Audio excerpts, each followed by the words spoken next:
The Bear is right now one of the best shows on television. Does Season 3 live up to the awesomeness of Seasons 1 and 2? Let's discuss. What if I wanted to open a restaurant?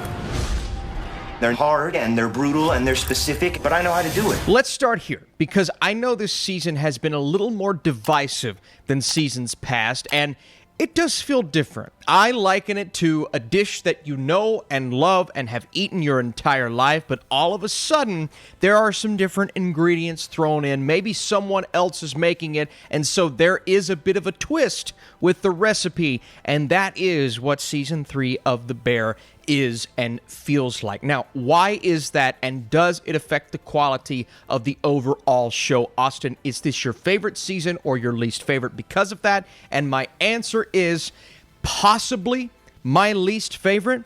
The Bear has always been a show that is of the highest quality and is great, but because of where we are left off with Season 3, it being a clear Part 1, as it says to be continued at the end, but also not really driving a lot of the plot threads that we've set up in Seasons 1 and 2 forward. We get a lot of in-the-moment things, and then we get a lot of flashbacks, montages, and sequences that show us how we got to this moment in time. But overall, barring one or two episodes, pushing the story forward, really far forward, is not necessarily what Season 3 does. And I get the frustrations. I absolutely see that. But there is a part of me that looks at this as where our characters are, specifically Carmy, in his life, and how that impacts Season 3 and how it's told to us. And so I don't want to say Season 3 is going in a different direction, forcing the show to go in a different direction, and now The Bear is no longer what The Bear was or has been, especially when you look at the first 3 episodes of this season. While they do feel different, the first being one long montage, unlike anything I have ever seen in an episode of television. Some will watch that and say it's long and frustrating. That's what she said.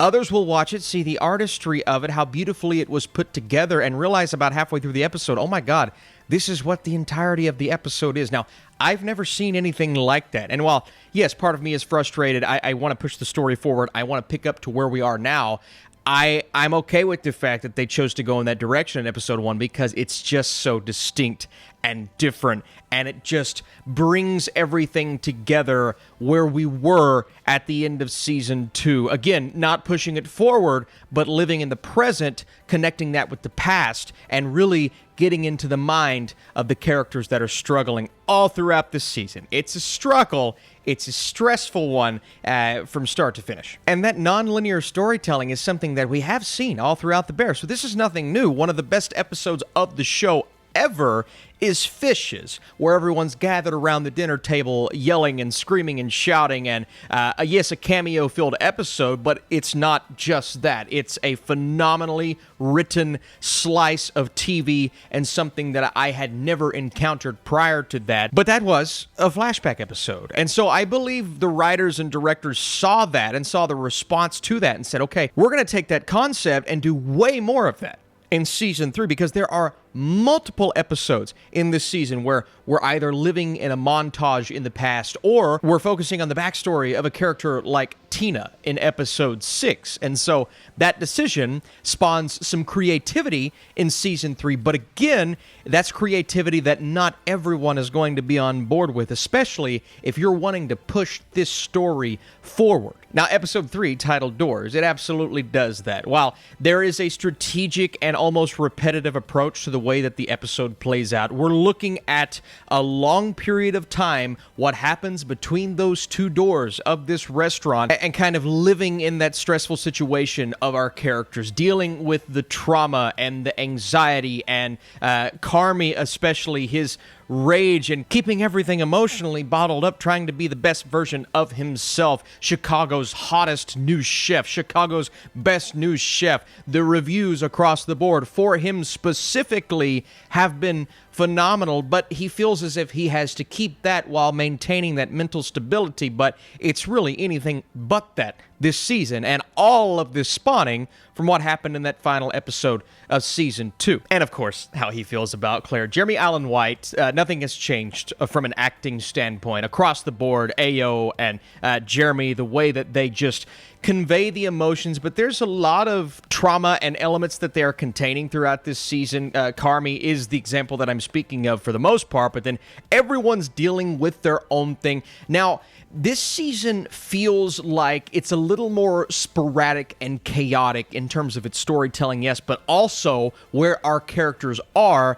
But I think a lot of that comes from how Carmy is feeling, because Carmy feels this way throughout season 3.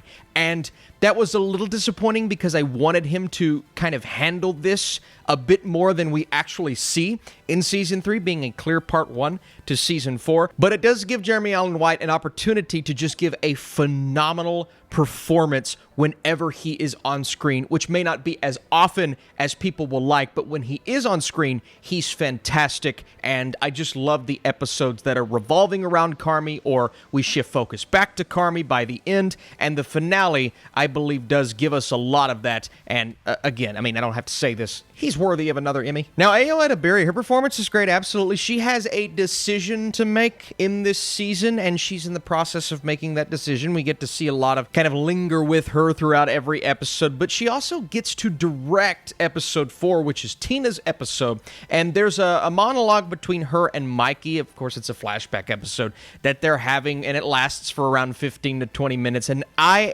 thought it was one of the best moments of this season. It brought so much to both of their characters. It told us how Tina got to where she is now, and the struggle that she was going through and is still kind of going through, dealing with that, recovering from that, and so absolutely beautiful. And it's a story that, you know, before the episode, I thought, it may not need to be told. It absolutely needed to be told. It's a singular, its own episode like Richie's was last season. We get a couple of those in season 3, but I was absolutely satisfied. Speaking of Richie and Eben Moss, his performance, it's great, but he was made more of a supporting character in season 3, whereas I thought they were pushing him to not the forefront, to be one of the main stories that we follow along, and we'll cut back to him every now and then, but and not that I even needed his own episode like he got, one of the best episodes I've ever seen of the show like he got in season 2, but maybe a bit more on that side of things, because I always love coming back to him, and when we do in this season, it's amazing, some of those conversations, how he's feeling, but it's much more centered and focused around how Carmy's feeling, Tina's episode, and Ice Chip, Sugar, or Natalie's episode, which is literally from start to finish revolved around the birth of her child and going through that with Jamie Lee Curtis's mother in play. Jamie Lee Curtis, once again, bringing everything she has to this show. I would not be shocked if this got her one of those Emmy nominations just for what she did. Being there for her daughter, yes, but seeing that relationship expand a little bit in season 3, hearing them have those conversations. Now, the scenes where she's actually in the process of giving birth, we get a lot of that, and at times it feels like we're stretching out just a little bit, and I just feel like a lot of people are going to watch this and say, why was that necessary? That could have been told in 10 minutes. I understand that, but from an artistic perspective and seeing the beauty of this terrifying moment for our character, but also what comes from that and how that relationship has changed completely. Maybe that's one of my issues with season 3, how there aren't as many completed arcs or relationships that grow.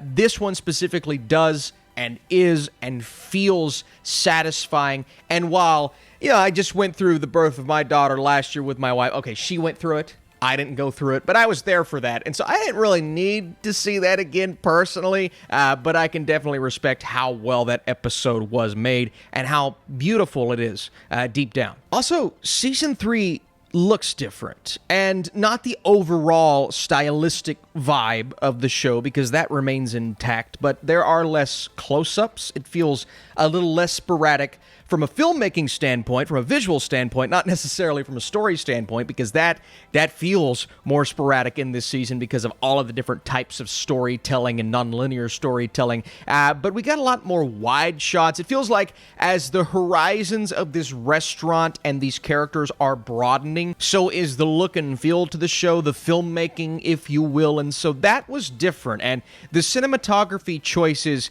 I would just be interested to see what the showrunner and directors are saying about that, because it doesn't feel like a different show. But season 3 made choices here that we haven't really seen in seasons 1 or 2, and part of that has to do with the nature of the storytelling and what's going on in Carmy's head in this season. But another part of it is season 3 is a part 1 of a 2-part broad story arc, waiting for this huge review for the restaurant, but also the stages where they are in their lives that get little to no resolve by the end of season 3.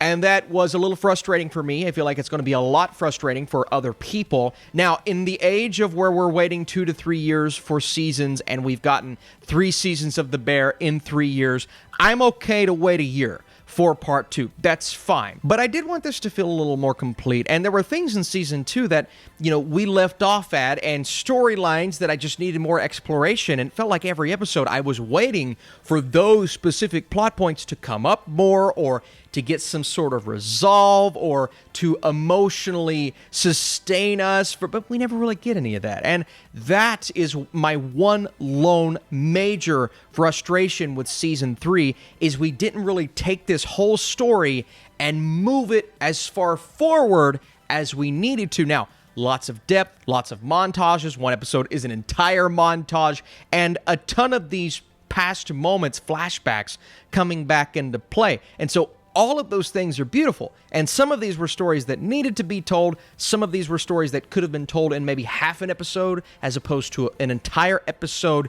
And I was a little disappointed with how those things played out.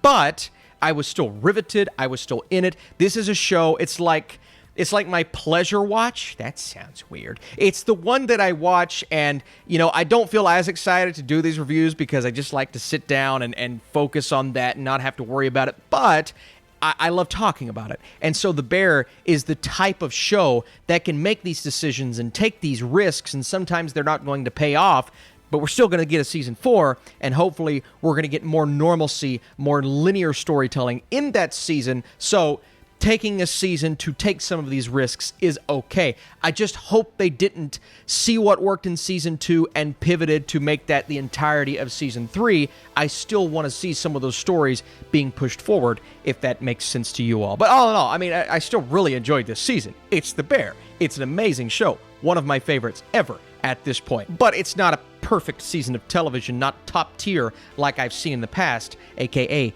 the first 2 seasons. And so I am curious, I'm fascinated to see where we go with season 4, and I would love to know your all's thoughts. Where did you fall? Did you not like it at all? Did you enjoy it? Or did you find some of these artistic decisions to be absolutely phenomenal and fantastic? Also, supporting this video by dropping that thumbs up would be awesome. While season 3 doesn't push the narrative forward as much as some may like, it takes its time to flesh out the way our characters are feeling in the moment and gives depth to the complex emotions present. It feels incomplete, but remains beautiful and emotional.